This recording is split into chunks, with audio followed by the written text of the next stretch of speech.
Дорогие друзья, сегодня мы находимся в очень классном месте. Это ферма, семейный бизнес. Здесь занимаются очень многими делами, но каждое утро на этой ферме начинается с улова. Вот такого шикарного. Хозяйка этой фермы, очень известная личность в Мархе, в Якутске. Это Оксана Фурсо. Здравствуйте, Оксана. Здравствуйте. Сегодня главная наша миссия – это не рыбалка, но если бы знали, конечно же, то побывали бы с вами на рыбалке в 6 утра.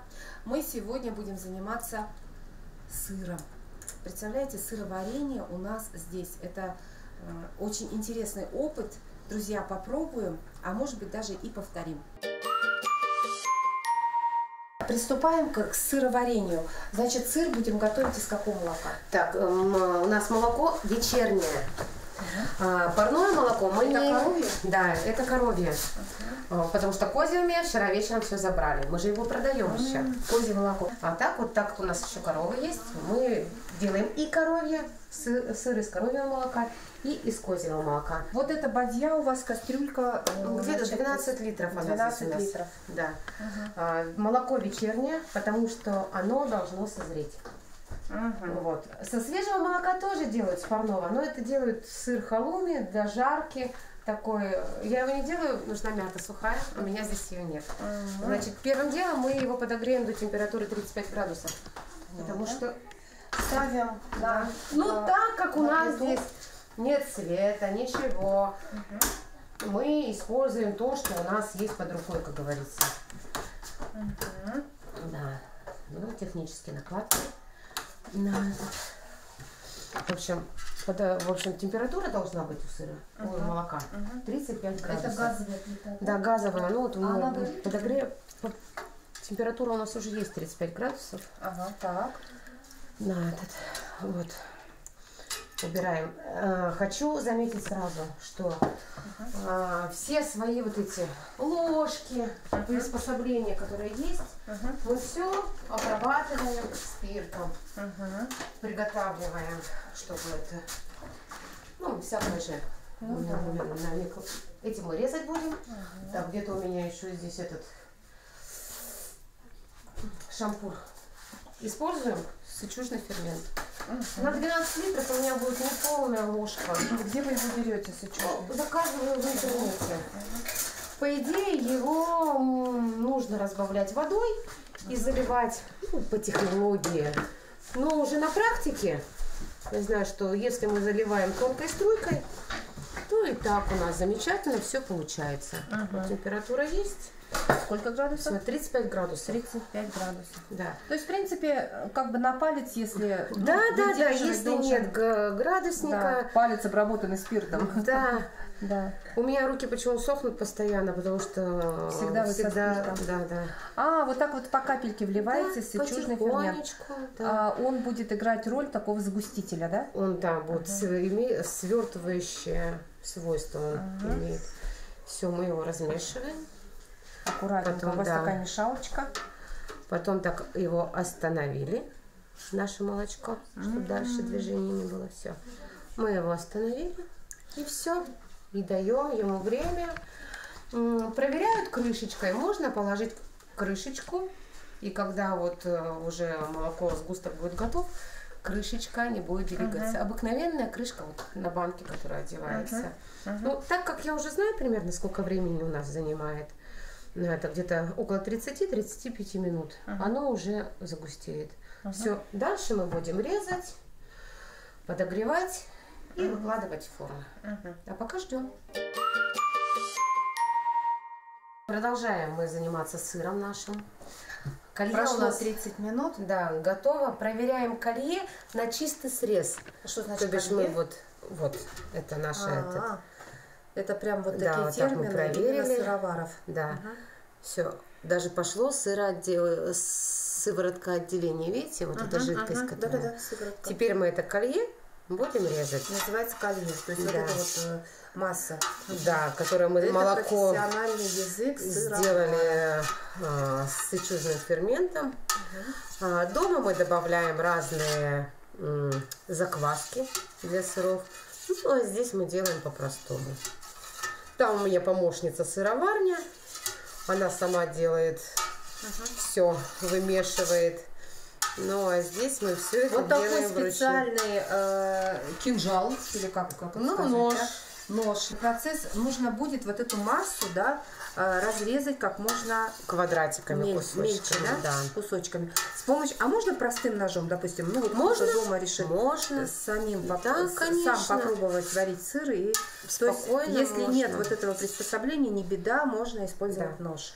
Сейчас буквально минута, и будем резать его лирой. Нет, будем резать горизонтально. Сейчас мы его так резали, а сейчас будем делать То есть квадратики. вертикально, а сейчас еще горизонтально. Так, вот смотрите, еще какое-то приспособление у вас, да? Это обычная шампурина. Да. Которую мы загнули. Нет, это шампур. Шампур, да. Мы его загнули. И теперь мы будем вот так вот нарезать. И очень удобно. Удобно. То есть это как аналог лиры. Да, да, и так, да. Дошли мы до низа. Потом можем и так. В общем, чем меньше кусочки, тем лучше. Но мы их будем еще резать по мере вымешивания. Вот смотрите. Вот видите? Они получились ровненькие квадратики, которые будут большие. Мы возьмем наш нож и будем вот так вот разрезать. Ну, это будем делать в процессе. Натуральный сыр, да, без какой-либо химии, абсолютно. Да, сычужный фермент у нас идет натуральный. А из чего его делают, сычужный фермент? Так, из желудков ягнят. Есть растительный. Честно говоря, я не задумалась, из чего делать растительный. Но у нас животного происхождения. Ну, растительный, наверное, из каких-то растений, наверное, делают. И теперь нужно легонечко вот это все потихонечку вымешивать. Можно деревянной лопаткой, но мне вот удобно своей вот этой штукой, поварешкой. Все приходится заказывать. То есть все приспособления для все закваски, все вот ферменты. Производство сыра, оно как-то оправдывает ваши финансовые затраты? Самое главное, что мы и наша семья питается чистыми экологическими продуктами. Это была изначально вот цель. Знаете, как появилась у меня коза первая? Это был, сейчас скажу, какой 2005 год, по-моему. Нет, обманываю, это был 2007 год. У нас появился ребенок с очень страшной аллергией. Ничем мы ее не могли вылечить. И вот тогда нам сказали, что аллергия лечится козьим молоком. Тогда у нас появилась первая коза. Помогла? Реально, да. Но после этого наше стадо начало разрастаться. И вы решили помогать и другим деткам? Да. У кого какие-то проблемы со здоровьем. Ну, а если продавать, вот вы говорите, все-таки вы какую-то часть ведь своих излишков продаете, да? Насколько это выгодно? Ну, выгодно козье молоко, но у нас самое дешевое по городу, 200 рублей литр. Мы держим эту цену уже несколько лет. Цена молока в городе 250-300 рублей. Я не могу поднимать ее дороже, как бы эта цена оправдывает наши все затраты, а так как берут в основном, кто болеет или еще что-то, детям берут, ну, как бы наживаться на этом я тоже сильно не могу. Поэтому цена 200 рублей. Козье молоко, коровье молоко мы продаем по 100 рублей литр. В таре специальной молочной, а козье молоко мы продаем по 200 рублей. А сыр? Ну, сыр мы не продаем. Редко очень бывает. Чаще всего я угощаю своих знакомых. Мне это очень приятно. То есть вы делаете, вот в данном случае мы сейчас готовим, напомним, из коровьего молока. Да. Но можно также сыр приготовить. То же самое козье молоко. Оно отличается как-то? Это мягкий сыр или это твердый? будет мягкий сыр, быстрый сыр, наподобие адыгейского. То бишь мы его сделаем в формочке, потом засолим. Можно сухим способом засолить, можно засолить в рассоле. Добавляя ферменты, различные вот добавки, закваски, мы делаем сыры с длительным сроком созревания. У меня в мархе лежат сыры уже год, которые лежат, вызревают. Так, сейчас мы включили газ и будем подогревать наше колье уже готовое, вот, вернее, разрезанную массу до температуры 35-36 градусов максимум. При этом нужно вот все-таки большие кусочки, вот такие вот, подрезать и не перегреть, чтобы снизу на очень медленном огне нужно делать. Температура какая должна быть максимальная? 35-36. 35-36.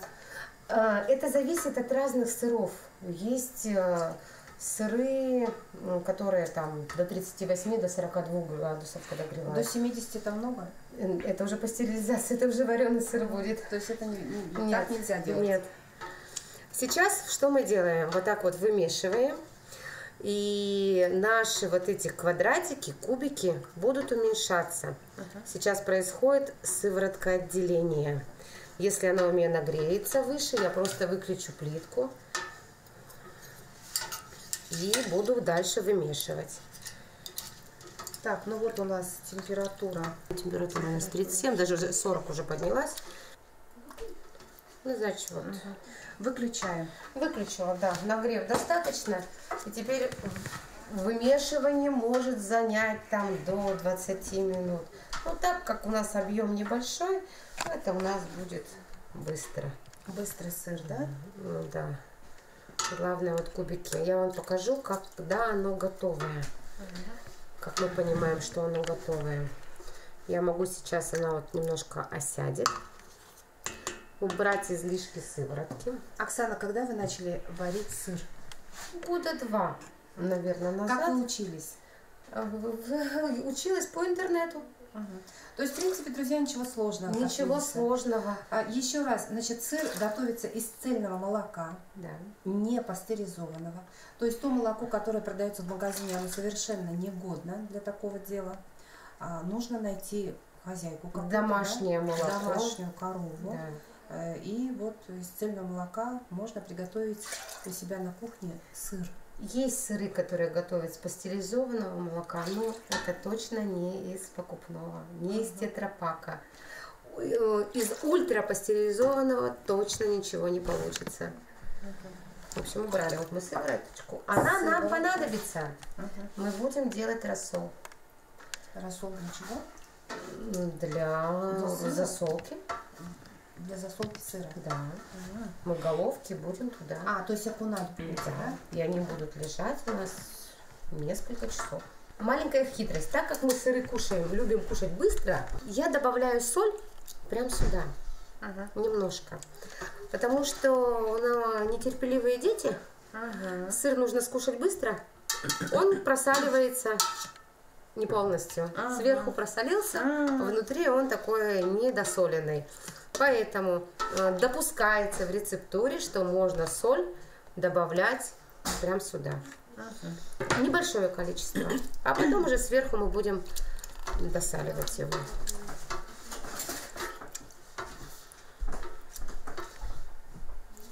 Все? Ага. Ну, буквально. Ложку 2 добавлю. Вот так российские. А не маловато на 12 литров? Не-не-не, оно же это... Ну, примерно у нас в этой кастрюле, вы сказали, 12 литров, да. но молока чуть поменьше, да? Было, 10 литров, наверное. Да, как проверяем мы готовность нашего зерна? Вот то, что вот сейчас есть вот эти квадратики, это называется сырное зерно. Так. Оно должно быть, знаете, как густой, крутой, вареный творог. Нет, белок. Сейчас мы еще чуть-чуть подогреем. Еще подогреваем. Да. Вы уже видите, что оно зерно еще не готово. То есть оно должно быть более густым, твердым, упругим таким, да. А здесь оно немножко его еще проверяют в руку, берут прям вот сгусток, и оно должно быть такое. Не ломаться, а отделяться, зернышки вот эти должны отделяться. Опять-таки мы нагреваем до температуры чуть-чуть, 36 где-то, да? Это придет все с опытом. Вот раз сделали, 2 сделали, потом уже даже вам термометр не понравится и все такое. То есть уже можно будет делать на глаз. Да. Ну, дело такое, сыр домашний. Домашний делаем для себя. Захотели посолить, посолили. А можно, Травки добавляем. Да, вот я про специи. Специи добавляются сюда. Укроп. Пожалуйста. Пажитник добавляется. Вот видите, я прозевала. Да, вот огромный такой. Да, вот мне вот так надо поделить.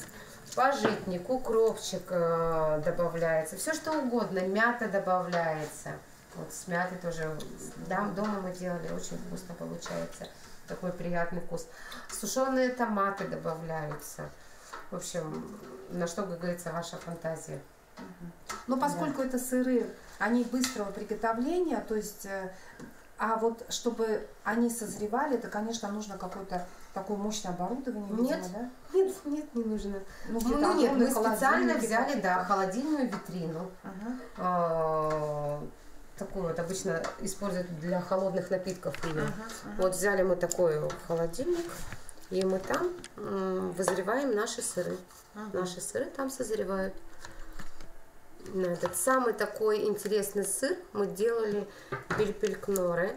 Это из разряда колотых сыров. Такие шарики в посыпке, они идут с чесноком. Это потом его тереть на пасту, на макароны. Ну, тоже обалденно. Так, ну что у нас? Ну, еще немножечко. А так уже практически вот оно... Прям на глазах Да. твердеют вот эти вот. Потому что отделенные отделяется сыворотка фракции. от него. И это называется зерно. Сырное зерно. зерно. Я, конечно, не идеально, наверное, все делаю. Но так как я научилась сама вот по интернету, самое главное, что он у меня получается. Здорово. Но это Вот. самое главное ведь. Да. Лишнюю сыворотку мы убираем, ну, чтобы она нам не мешалась. На это. Будем выкладывать зерно в формы. Все. Значит, делаем просто элементарно. Мы сразу зачерпываем, сколько вошло, остальное докладываем. Докладываем прям сверху, с горкой, потом буду докладывать уже по опыту. Знаю, что вот эта кастрюля у меня будет на 3 формы. Вот это все зерно войдет в 3 формочки. Используем, опять же, обыкновенный тазик, обыкновенный сито, или как он, даже дуршлаг, я не знаю, не помню, где я его покупала. Ну, в хозяйственном магазине, да? Ну, дома у меня из нержавейки. Вот такие промышленные. Да, а вот эти формы специальные, видимо, да, вы где-то покупали? Да. Тоже в интернет-магазине. То есть это формы для сыра. Знаете, первые какие формы у меня были? Банки из-под майонеза, в которых мы делали дырочки. Потому что не очень не терпелось сделать быстро сыр. А ждать формы, да? А ждать формочки, когда они придут. Люди вообще просто в марлю делают. Отсаживают на марлю и все отсаживают. Сейчас оно немножко формы они будут самопрессоваться. Вот, сыр. То есть не нужно подгнет какой-то там кирпич, утюг. Вот этот молодой сыр, ничего не нужно. Самопрессование. Если хотите побыстрее, там можно другие виды сыров. Мы делаем под гнет. Вот здесь, видите, уже осела она. Поэтому я сюда еще добавлю. Да. В общем, все вот это зерно у меня идет. Потом мы будем переворачивать. Оно с одной стороны попрессовалось. А потом с другой. Потом с другой стороны попрессовалось.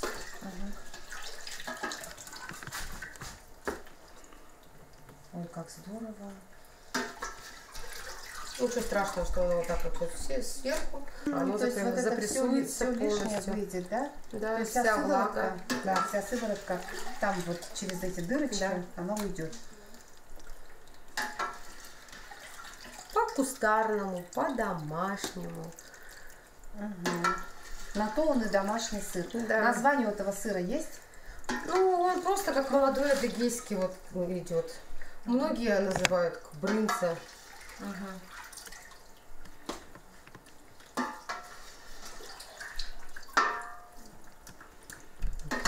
лишнее. И знаете, у нас безотходное производство получается. Ага. Потому что все, что остатки вот там остаются, у нас же есть куры. Да, и куры. Козы обожают сыворотку. Да, Да. То есть сейчас пойдут козы пить. Да, этот. Мы даже обрат привозим, который вот остается после сливок, сепарации. Они его с удовольствием пьют. И телята тоже. У нас здесь еще 6 телят ходит. Ага. И все. Ну и все. Ну, Сейчас хозяйство у вас большое. примерно постоит, какую мы эту первую накладывали. На этот. Так. Руки чистые. Вот видите, она сколько выделяется. Сейчас еще немножко, и мы будем переворачивать. Сейчас сформируем ее, чтобы она... Поможем руками. Ну да, чуть-чуть подпрессуем ее. Вот, а так можно сухие травки добавлять между это. Либо вот когда уже зерно готово, добавляем туда. Угу. Прям в кастрюлю. Да, потом выливаем сюда. Все так стоит. 5-10 минут буквально, да. Ого, Опачки. И Ого. пошло. перевернули. Да. То есть дальше ждем пока. Да. Да, и потом вот эта вот масса, она опустится до... Ну, примерно полностью внутри будет. Мгм, мгм. Да, вот так вот. Вот И это так да. каждую. Вот это да.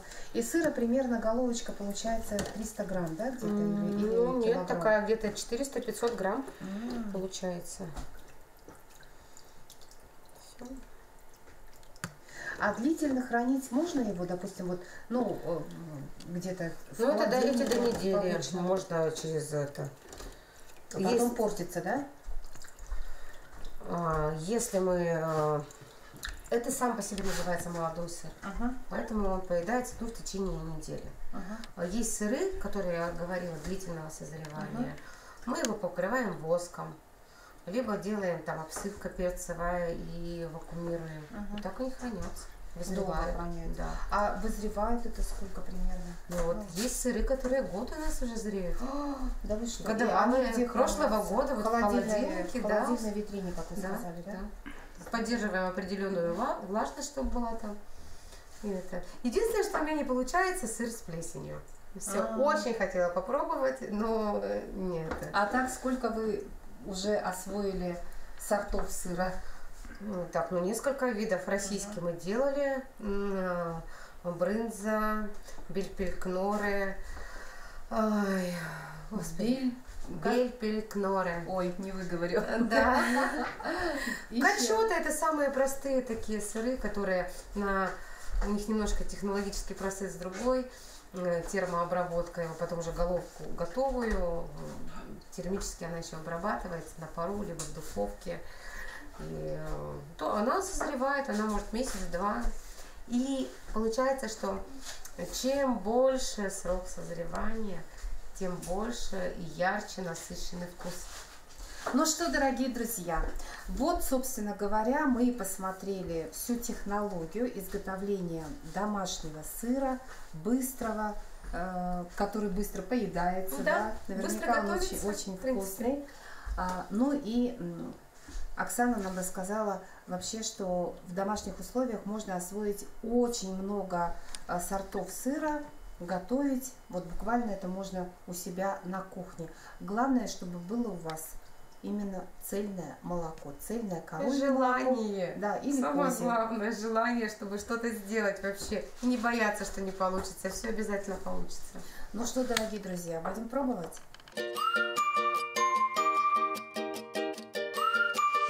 Итак, вот у нас что должно получиться. Ой, какой он с дырочками. Можно Пористый, попробовать? Да. Очень вкусный. Это уже сколько ему? Это недельный. Послевкусие. Это козий. Это козий. Вообще очень интересный вкус. Оно послевкусие появляется вот дальше. Вот прям вот сливки такой, обволакивающий этот. Единственное, чуть-чуть передержали мы в соли, в рассоле.